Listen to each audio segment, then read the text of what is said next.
Racist cop attacked a black girl in court. He froze when she sat at the prosecutor's bench. Hello, everyone. Before we begin today's video, I need your help. We've noticed that the channel is losing traction, and subscribing is one of the best ways you can help us. It's quick, free, and allows us to continue bringing you great content. Your support means everything. Let's keep this channel growing collectively. Where are you watching from? Drop your city or country in the comments below. Thank you very much. Now, let's get back to the story. You can't sit there. The words dropped like a gavel, sharp and final, echoing off the cold marble walls of the county courthouse. The officer's hand hovered just above her shoulder, his tone lined with arrogance he didn't bother to hide. Every head turned toward the young black woman sitting quietly in the second row, her posture calm, her gaze fixed on the front of the room. He didn't know her name, didn't care to. To him, she was just another disruption in a space meant for power, not presence. Before we continue, where are you watching from? Drop your city or country in the comments below. And if you believe in dignity and justice, hit like and subscribe. These stories spark change, and we're glad you're here. Now, back to her. She didn't move when the officer barked again. Ma'am, this section's for attorneys only. His voice carried the same rhythm as every door ever shut in her face. She turned slightly, eyes meeting his with the kind of stillness that made noise sound foolish. And what section is for dignity? She asked softly. The courtroom froze. Even the judge glanced up. The officer blinked, unsure if he'd heard defiance or grace.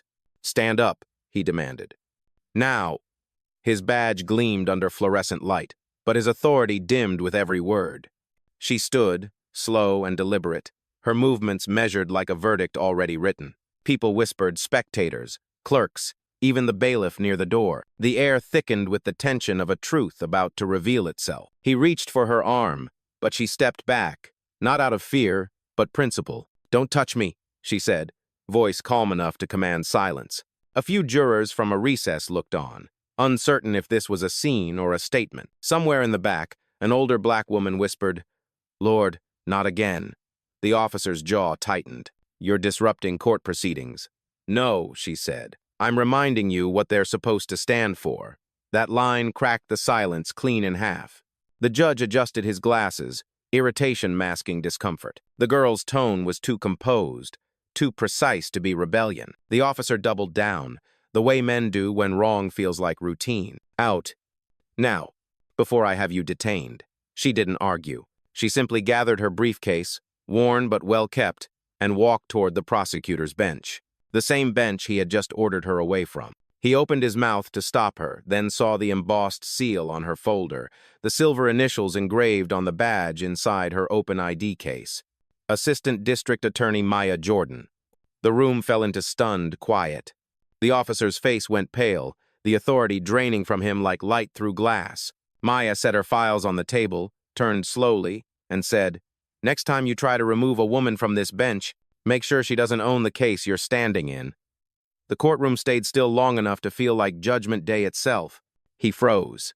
The only sound left was the echo of his mistake, replaying in front of everyone who had ever thought silence meant weakness. The silence that followed was not empty. It was charged. Every face in that courtroom turned toward her, the air heavy with disbelief. Maya Jordan, the woman the officer had just tried to remove, now stood behind the prosecutor's bench with quiet authority. The judge cleared his throat, trying to regain control of a moment that had already slipped away. Counselor, he said carefully, I was not aware you were assigned to this case. Maya's gaze was steady, her tone even. Neither was Officer Daniels, apparently. The judge adjusted his glasses, embarrassment flickering across his features. The officer, red-faced and rigid, shifted his weight like the floor might collapse beneath him. The bailiff whispered something under his breath, and a few jurors exchanged uneasy glances. Maya opened her folder, the paper crisp, her movements slow and precise. She did not need to raise her voice. The room already listened differently now. Before we proceed, she said, I would like the record to reflect that I was obstructed from entering my rightful position by an officer of this court, based on appearance alone. Her words landed with surgical precision. The judge nodded reluctantly. It will be noted. But she was not finished. Noted, she said, and corrected. She turned toward Daniels, whose hand was still near his belt, as if holding on to the last shred of power he had left. You see, officer, The bench you tried to keep me from belongs to the people you claim to protect. When you decide who looks like authority and who does not, you do not just break protocol, you break trust. Every syllable carried the calm weight of someone who had lived this moment before. And she had. 12 years earlier, Maya was a public defender fresh out of law school, standing in a courthouse just like this one, when a guard refused to let her through because assistants do not sit with counsel. That memory never left her. It only became sharper with every win. Every injustice she turned inside out. Now, as the memory bled into the present, she looked at the same type of man who once underestimated her and said, "Some lessons take years to repeat, but I always remember the test." The courtroom murmured. Even the stenographer paused before catching up. Officer Daniels swallowed hard. "Ma'am, It is counselor," she corrected, her tone soft but exact. "You owe this court and this community an apology, not just to me but to the system you embarrassed." He hesitated, eyes darting toward the judge, but found no rescue there. The judge's silence was permission enough. Daniels lowered his head slightly. "My apologies, counselor." The words barely escaped his lips, but the gesture mattered. Maya nodded once, then turned to face the room. "Let us proceed. The people are ready." That single line realigned the space. The judge nodded. The gavel struck once, and the proceedings resumed. But no one in that courtroom would remember the case that day. They would remember the moment a woman turned humiliation into authority without shouting, without rage, just truth. Justice, she knew, was not about who stood tallest in the room. It was about who refused to bow. The next morning, the courthouse was quieter than usual, the kind of silence that follows a storm people are still afraid to name. News of what had happened spread quickly. The moment Officer Daniels tried to remove Assistant District Attorney Maya Jordan from her own bench had already reached the state office before the end of the day.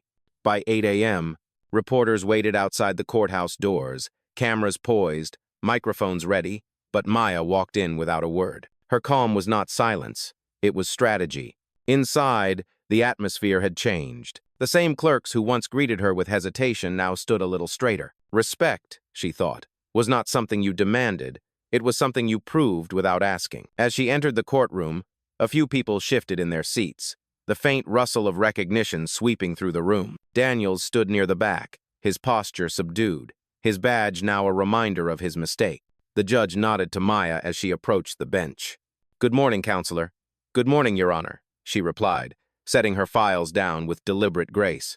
But before the proceedings began, the judge spoke again. "The court wishes to address yesterday's incident." All eyes turned toward Daniels. His jaw flexed. He looked like a man standing in front of a mirror that finally showed him the truth. The judge continued, "The court upholds equal treatment under the law. No officer or court staff member is to question the legitimacy of any attorney, client, or citizen based on appearance. Officer Daniels has been temporarily reassigned pending review." A murmur rippled through the gallery. Maya did not gloat. She did not even look his way. She simply said, "Thank you, Your Honor. May we proceed with the docket?" It was not victory she felt, but validation. As the morning continued, she argued her first case with the same sharp composure she had shown the day before. Each statement was deliberate, each objection precise. The jury listened closely, as though her words carried a different kind of authority now, the kind that is earned in public, under pressure, with everyone watching. Midway through the session, a young intern approached her during recess, nervously clutching a notebook. "Miss Jordan, I saw what happened yesterday," she said. "I am in my first year of law school. I did not know someone could carry themselves like that in a room like this." Maya smiled faintly. "You do not fight by shouting," she said. "You fight by standing exactly where they said you did not belong and refusing to move." The girl nodded, eyes bright. Outside the window, sunlight cut through the dusty blinds, landing across Maya's desk like a spotlight she never asked for. Officer Daniels left quietly before the next case began, his eyes never meeting hers. It did not matter. He was no longer the story. The real story was every person in that room who saw what dignity looked like when it refused to bend. For Maya, this was never about humiliation or revenge. It was about accountability, about rewriting the unspoken rule that power always looked one way. And as the gavel struck to close the morning session, she knew the day was bigger than her title. It was a reminder that justice could still learn from the people who had waited too long to speak. That afternoon, as the courthouse began to empty and the echo of heels faded through the long corridors, Maya remained seated in her office on the third floor. The blinds were half open, letting in a streak of sunlight that cut through the dust hanging in the air. The files before her were stacked neatly, but her mind was not on the paperwork. It was on the undercurrent she could still feel in the building. Respect could be forced in public, she thought, but accountability required more than embarrassment. It required change. A soft knock came at the door. "Come in," she said without looking up. It was Carla Jennings, her executive assistant and longtime friend, the one person who had seen Maya fight her way from law school to this desk. "You made the front page," Carla said, setting down her phone with a half smile. The screen showed a headline, "Prosecutor mistaken for outsider confronts bias in courtroom." Maya exhaled slowly. "Let them talk," she said. "The story is not about me." "Maybe not," Carla replied, "but it will make some people look in the mirror." Maya finally looked up. "That is exactly what I want." Carla hesitated, then added, "The district attorney's office called. They want you to review Officer Daniel's conduct file. There are patterns." Maya's eyes narrowed slightly. "Patterns. Multiple complaints," Carla said. "All buried, none sustained. Most from black defendants or witnesses. The same language keeps showing up in the reports: non-compliant, uncooperative, aggressive tone." Maya leaned back in her chair, her hand resting under her chin. The same words she had heard used to justify her own mistreatment now echoed from paper to paper. "Pull everything," she said. "Internal memos, incident reports, timestamps. If there is a pattern, we will not let it stay hidden." Carla nodded, her expression tightening.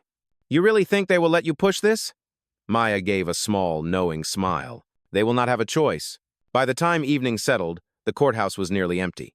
Maya walked the silent hallways alone, her heels clicking softly on the marble. She passed the security desk where Daniels had once stood, now replaced by a younger officer who greeted her respectfully. It was not victory she felt, but awareness, a quiet recognition that the system only shifted when someone refused to step aside. As she reached the exit, her phone buzzed. It was Carla again. "Maya, I just finished the pull. You need to see this." Daniels was involved in 6 prior incidents flagged for excessive force, all marked as resolved without investigation. Maya stopped mid-step, her hand tightening around the phone. "Send everything to my secure line," she said. "We are opening a review tomorrow morning." When she hung up, she looked back at the courthouse through the glass doors. Its marble columns gleamed under the streetlights, tall and cold, like the justice it claimed to represent. "If justice cannot see," she whispered to herself, "then I will make it listen." Her reflection in the glass looked like 2 people, the one who fought to belong and the one who now decided who did. It was not anger that fueled her anymore. It was duty, sharpened by every moment she had been told to wait her turn. That wait, she knew, was officially over. By sunrise the next day, Maya was already at her desk, a cup of black coffee cooling beside a stack of printed reports. The courthouse was still quiet, but her office buzzed with purpose. Carla had delivered the files before dawn, each one marked with a yellow tab where something did not add up. Maya flipped through the first report. It was 3 years old, a use of force complaint from a 17-year-old boy. The language was predictable. Resisted instructions, verbal threat, neutralized.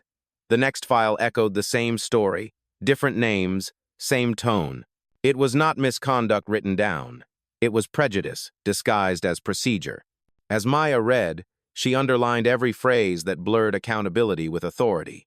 Her pen moved like a scalpel cutting through old wounds. At 8:45 a.m., Carla appeared at the door holding her tablet. "You need to see this," she said.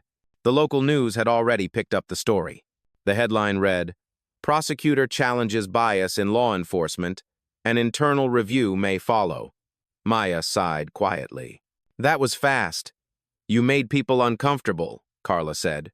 That is how change starts. Before Maya could respond, her phone buzzed with a new message from the district attorney himself. "Jordan, meet me at 9 sharp. Bring the Daniels file."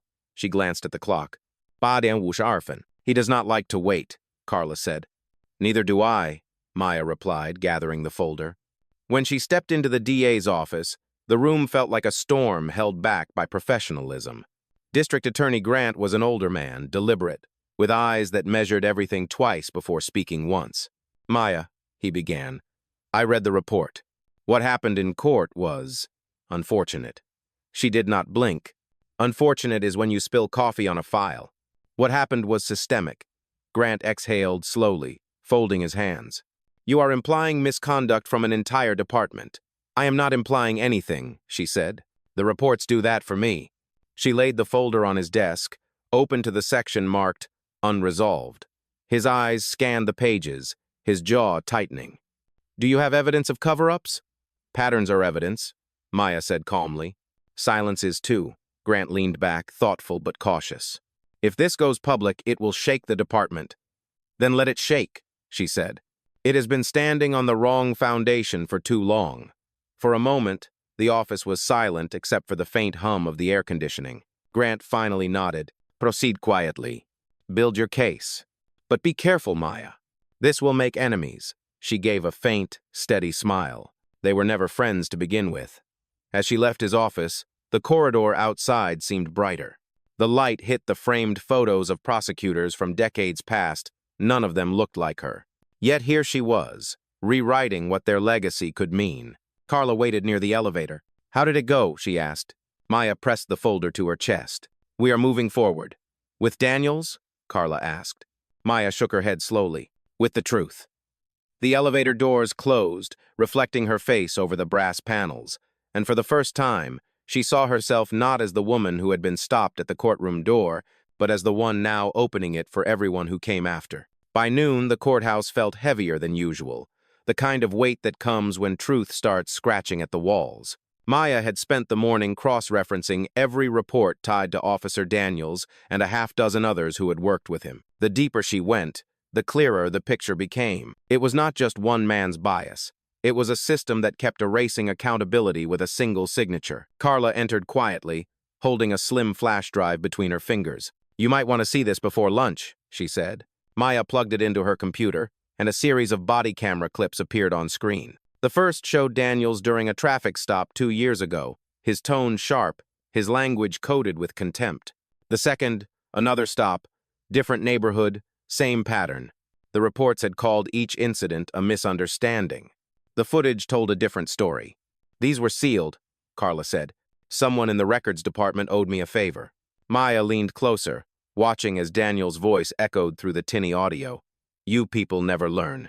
The words hit like static against her skin. She muted the sound and sat back slowly. This is not just misconduct, she said. It is culture. Carla nodded. What do we do? Maya closed the laptop, her expression unreadable. We build a wall of evidence so high that even denial cannot climb it. At 1 o'clock, she met with her investigative team, 2 junior attorneys and a compliance officer named Reed. They gathered in the small conference room beside her office, its whiteboard already filled with dates, names, and phrases underlined in red. Every report we pull goes into the matrix, Maya said, tapping the board. Cross. Check timestamps, call logs, officer rotations, and internal memos. If a complaint disappears, I want to know who signed off on it. Reed frowned. That is a lot of ground to cover. Then start running, she replied. Her voice was calm, but it carried the weight of command. They moved quickly, sorting files and scribbling notes. The sound of papers shifting became its own kind of rhythm. Maya stood near the window, watching the city move below. She remembered her first day at the courthouse years ago, how proud she felt walking through those doors. Back then, she thought justice was a building. Now she knew it was a mirror, one that cracked if left unguarded. Her phone buzzed, breaking her thoughts. It was a message from an unknown number. Stop digging. Some things stay buried for a reason. Carla saw the screen over Maya's shoulder and froze. That is a threat. Maya's voice stayed steady. No. It is confirmation we are close. She saved the message, forwarded it to the DA's secure line, and locked her phone. They want silence, she said quietly. We give them truth instead. The team exchanged uneasy looks but said nothing. Outside, thunder rolled faintly in the distance, the kind that warned of a storm still gathering. Maya turned back to the whiteboard, her eyes hard but focused. We are not fighting for headlines, she said. We are fighting for every person they tried to erase. The room fell silent again, but it was not fear that filled it, it was resolve. And for Maya Jordan, that was louder than any threat could ever be. By Friday morning, the courthouse felt like a pressure cooker ready to blow. Rumors had spread that Assistant District Attorney Maya Jordan was preparing to file a motion against the very department sworn to enforce the law. Some called it brave, others called it career suicide, but Maya did not care what they called it. She had seen too much, heard too much, and stayed quiet for too long. Carla walked beside her through the corridor, carrying 2 thick binders. The review team confirmed the footage is authentic, she said. Every timestamp matches your report. Maya nodded, her heels echoing against the marble floor. Then today, it becomes part of the record. They reached the courtroom just as the morning light spilled through the high windows. The same space that had once tried to push her out now waited for her to speak. The judge, the same one from earlier in the week, adjusted his robe and gave her a cautious nod. "Counselor Jordan," he said, "you have requested an unscheduled hearing. Proceed." Maya walked to the front, placing her files on the bench. "Your Honor, this motion concerns repeated procedural violations by officers under the supervision of the Metro Division, including Officer Daniels." The name alone sent a ripple through the room. Daniels was present, seated near the back with his union representative, his face pale beneath the fluorescent lights. Maya continued, her voice clear but unwavering. "These reports show a consistent pattern of racial bias, falsified statements, and suppressed evidence spanning multiple years. The integrity of this court cannot coexist with silence." The judge leaned forward, brows drawn. "Are you implying a systemic failure within law enforcement?" "I am not implying, Your Honor. I am proving," she said, sliding the flash drive across the table. The attached video and audit trail confirmed the manipulation of official records and a deliberate effort to discredit complainants based on appearance and race. The courtroom was so quiet that the sound of the USB clicking into the court computer felt like a drumbeat. The footage began to play, the same clips Carla had found. Daniel's voice filled the speakers, disrespectful, dismissive, and cruel. Each word was now public record. Maya did not flinch. She had watched it enough to memorize every second. The judge's expression hardened as the footage ended. "Officer Daniels," he said, "do you have anything to say?" Daniels stood slowly, sweat gathering along his collar. "Those videos are taken out of context," he muttered.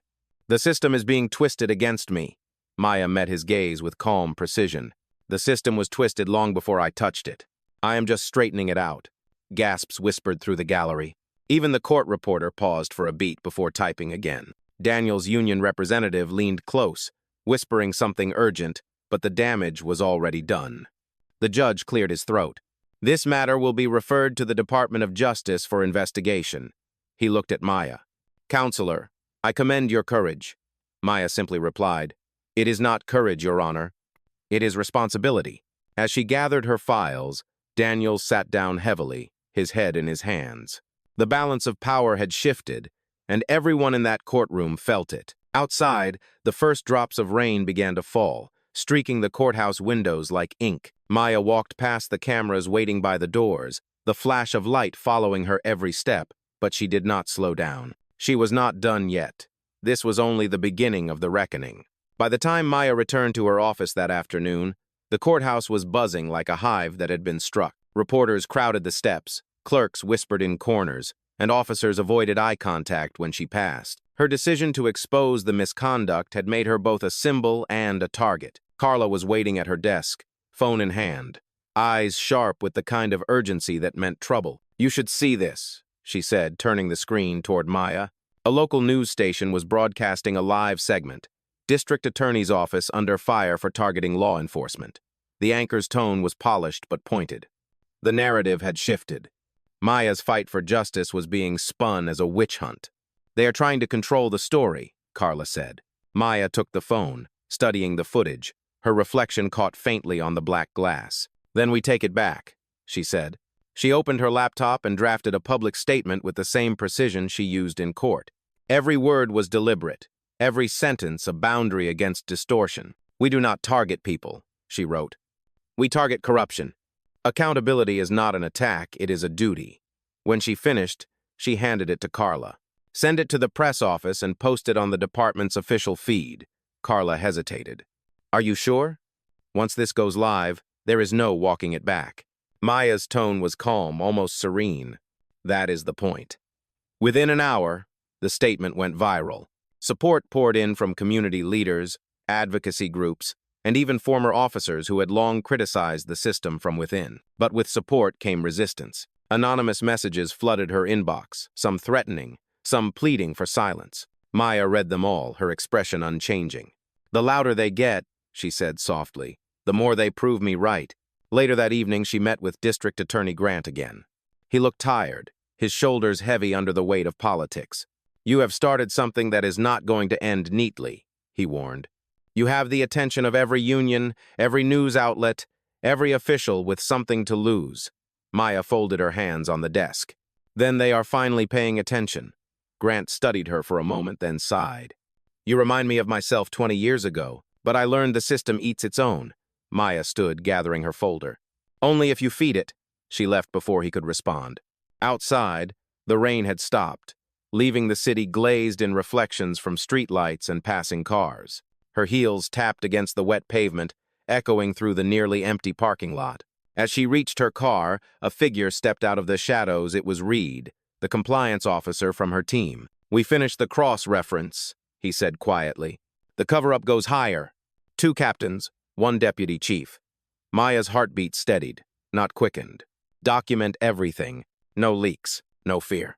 Reed nodded and disappeared into the night.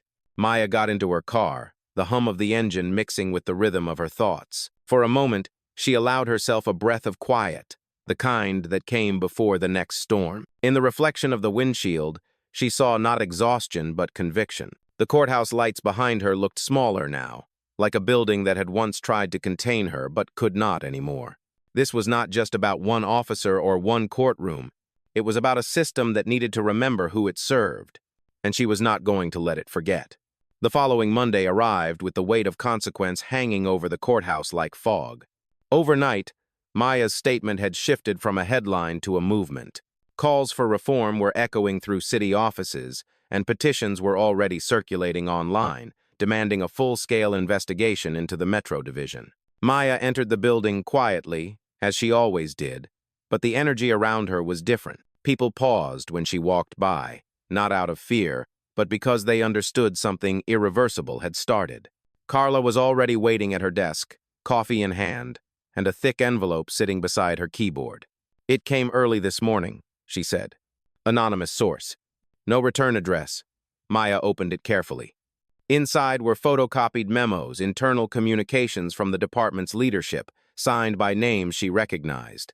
The memos detailed how complaints were to be streamlined, handled internally, and deprioritized for external audit. It was the paper trail she had been waiting for. "This proves it," Carla whispered. Maya nodded slowly. "It proves the silence was intentional." Within hours, she and her team compiled the evidence into a sealed report and submitted it to the state attorney's office, bypassing the local chain of command entirely. By noon, confirmation came back. An emergency oversight committee would convene that afternoon.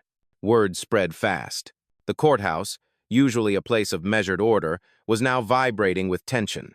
Reed entered Maya's office, his tie slightly loosened, his expression tight. "They know it was you," he said. "The department's leadership is furious. They want the committee postponed." Maya looked up from her desk, her tone steady. "They can want whatever they like. The truth does not wait for permission." She stood, gathered her files, and headed for the elevator. As the doors opened on the main floor, she saw a crowd forming near the entrance. Activists, reporters, citizens, even former defendants who had followed her story. Some held signs that read, "Justice is not a privilege," and "We stand with Maya." Carla appeared beside her, eyes wide. "You did not organize this, did you?" Maya shook her head. "No. That is what happens when silence finally breaks." Inside the committee room, the tension was palpable. The panel of officials sat behind a long oak table, the seal of the state gleaming above them. The chairperson, an older woman with a measured voice, addressed the room. "Assistant District Attorney Jordan, your motion and supporting evidence have initiated this review. Do you have any final statement before we begin proceedings?" Maya stepped forward, her hands clasped in front of her. "Yes," she said. "For years, our justice system has demanded obedience from those it refuses to protect. Today, we are not asking for revenge. We are demanding recognition that the law must serve the people equally, not selectively." Her words settled over the room like gravity itself. The chairperson nodded, then motioned to the first exhibit. One by one, the documents appeared on the screens around the room, the forged memos, the buried complaints, the falsified reports. Gasps and murmurs filled the air as the truth unfolded in real time. Officer Daniels was nowhere to be seen, but his name echoed through every page. When the final document displayed, the chairperson turned to Maya. "This is damning evidence," she said quietly. "If this investigation proceeds, it could dismantle an entire chain of command." Maya met her gaze without flinching. "Then let it dismantle," she said. "It is time to rebuild something honest." Outside, the chants from the crowd grew louder, mixing with the sound of rain beginning again on the courthouse steps. It was not chaos, it was cleansing. And as Maya looked through the glass doors at the sea of umbrellas below, she realized that justice, once silent, had finally found its voice. The next 48 hours were a blur of statements, depositions, and sleepless nights. The State Oversight Committee had launched a full inquiry into the Metro Division, and the courthouse was now the epicenter of something larger than anyone had anticipated. Reporters filled the steps outside, and the hallways buzzed with speculation. Some called it the Jordan Inquiry. Maya ignored the noise. She had no interest in fame, only in truth. Her office looked like a command center, folders stacked high, whiteboards covered with timelines, and a dozen files pinned with red tabs marking evidence. Carla sat at her desk, typing quickly, coordinating between investigators and legal staff. "They just confirmed," Carla said without looking up. "3 officers suspended, and 2 captains placed on administrative leave pending review." Maya nodded, her focus steady. "Good. But this is not about punishment. It is about precedent." She walked to the window, the city skyline glowing under the late afternoon Sunday.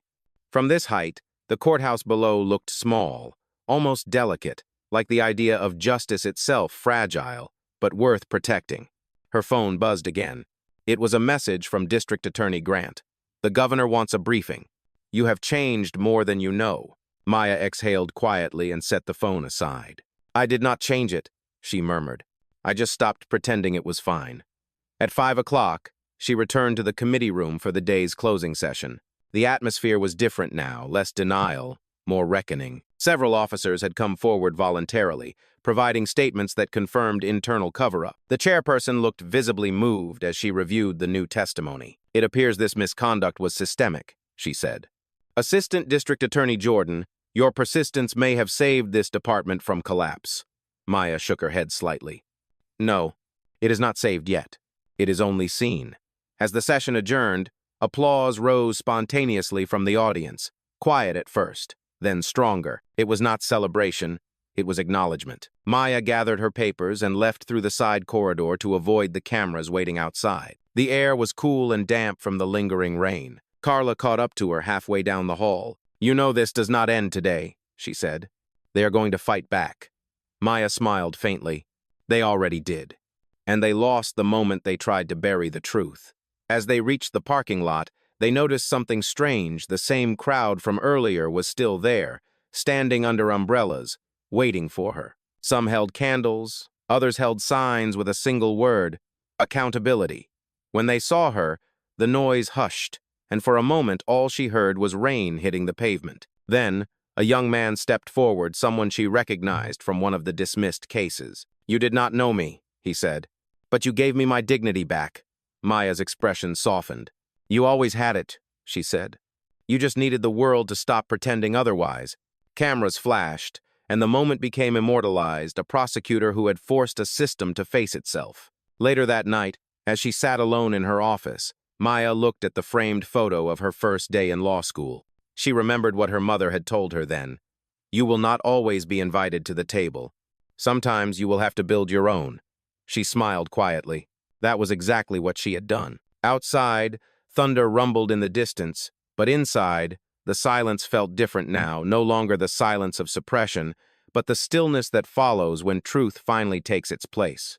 By the end of the week, the courthouse had transformed from a place of intimidation into a monument of accountability. The headlines now read, "Systemic Bias, Exposed Jordan Inquiry Sparks National Review." Calls from other states began flooding in, asking for Maya's cooperation in auditing their own law enforcement divisions. What began as one woman standing her ground had turned into a national conversation. Yet Maya stayed focused on her mission. She did not crave the spotlight. She only wanted consistency between law and conscience. Early Friday morning, she stood in front of the same courtroom where it had all started, the one where she had been told she did not belong. It was empty now, sunlight spilling across the polished floors, silent but alive with memory. She walked slowly toward the prosecutor's bench, running her hand along the wood that had once felt like a barrier and now felt like a symbol. Carla entered quietly behind her, carrying 2 coffee cups. "You have been invited to speak at the National Bar Association next month," she said. "They want you to open the conference." Maya turned, surprised but composed. "Me? Yes," Carla said with a smile. "You?" The woman who made the system look in the mirror. Maya accepted the coffee, her expression thoughtful. "I will speak," she said, "but not about me. About what happens when people mistake silence for peace." They stood in the stillness for a moment before Maya's phone buzzed. It was Reed, her compliance officer. "We just received confirmation," he said over the line. "The Department of Justice is opening a federal investigation into Metro Division's leadership. It is official." Maya closed her eyes for a second, then nodded. "Thank you, Reed. Make sure the victims are notified first. They deserve to hear it before the press does." As she hung up, Carla exhaled. "You actually did it." Maya smiled faintly. "No, we did it. Everyone who refused to stay quiet did it." She looked up at the seal above the judge's bench, the scales of justice, and for the first time, they seemed balanced. Later that afternoon, she held a press conference on the courthouse steps. The crowd was enormous. Reporters, citizens, even students from nearby universities had gathered. Cameras flashed as she stepped up to the microphone. "Justice does not begin with punishment," she said.